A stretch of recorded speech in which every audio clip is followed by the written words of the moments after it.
horses and burros, and it's called glanders. Now it does affect humans, and when it affects humans, it's very bad.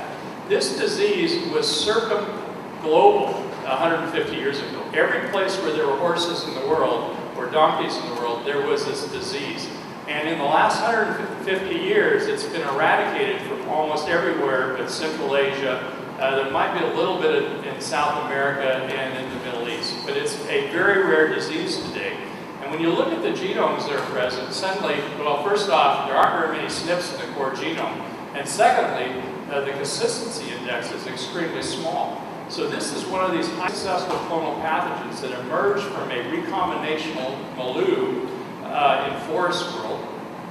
I keep blaming forest for everything here. In forest world, and yet now it's absolutely clonal. Now, what's unusual about this clonality is that it actually, the genome is not, between these different isolates, varies greatly. As much as 2 or 3 megabases can vary between these isolates. So now we've got this conflict, right? So now we have the core genome, the SNPs are perfectly clonal, but we've got all this DNA that's different.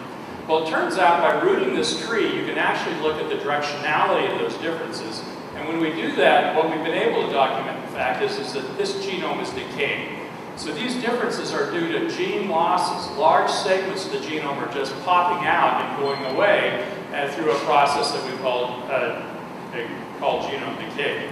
And so these numbers up here actually represent genes. So 75 genes were lost on this lineage. So we can map these back on here, of course.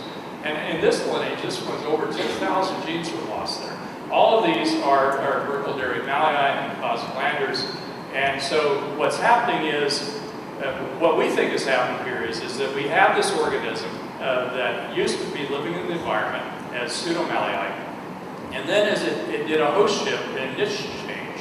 So it went from a big wild orgy out there in the rice paddy to suddenly infecting only horses and being transmitted horse to horse to horse. Pseudomalii is not a communicable disease. Every single isolate we sequence is from a single infection event, whereas glanders is a communicable disease.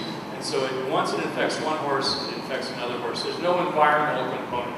So a lot of the genes in the genome that were necessary for environmental survival are no longer necessary, and they're being deleted out over time in this type of a process. Now, we mentioned it, and because of that, then we can go back and we can reconstruct what would be the malii ancestral genome by putting back into place what genes are missing. Many of these genes are actually being lost in a convergent evolution fashion, so the same genes are being lost more than once across this.